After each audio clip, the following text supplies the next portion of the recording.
नमस्कार मेरे प्यारे दोस्तों, भक्ति ज्ञान यूट्यूब चैनल पे आपका हार्दिक स्वागत। महाभारत की कहानियों की कड़ी में आज की कहानी है भीष्म पितामह के 5 चमत्कारी तीर। यह बात उस समय की है जब कुरुक्षेत्र में कौरवों और पांडवों के बीच युद्ध चल रहा था।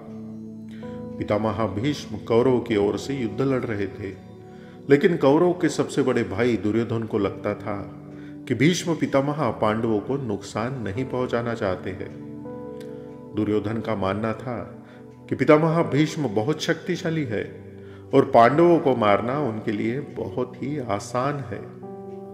इसी सोच में डूबा दुर्योधन भीष्म पितामह के पास पहुंचा।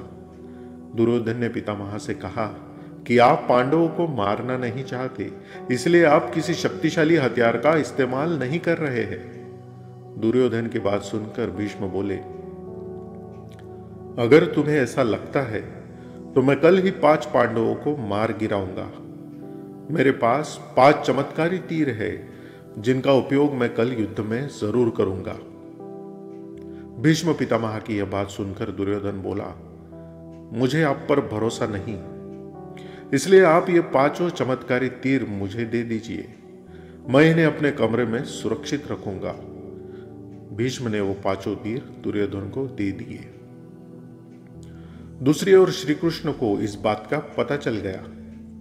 उन्होंने अर्जुन को इस बात की जानकारी दी। अर्जुन यह सुनकर घबरा गया और सोचने लगा कि इस मुसीबत से कैसे बचा जाए।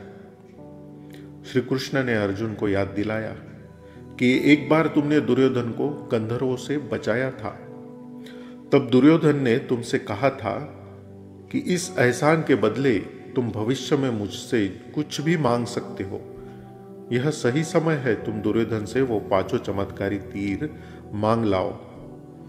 इसी तरह तुम्हारी और तुम्हारे भाइयों की जान बच सकती है। अर्जुन को श्री कृष्ण की सलाह बिल्कुल सही लगी। उसे दुर्योधन का दिया वचन याद आ गया। ऐसा कहा जाता है कि उस समय सब अपने दिए वचन जरूर निभाते थे। वचन तोड़ना नियम के खिलाफ माना जाता था। अर्जुन ने जब दुर्योधन को उसका दिया वचन याद दिलाया और 5 तीर मांगे तो दुर्योधन मना नहीं कर सका। दुर्योधन ने अपना वचन निभाया और वो तीर अर्जुन को दे दिए। इस तरह श्री कृष्ण ने अपने भक्त 5 पांडवों की रक्षा की।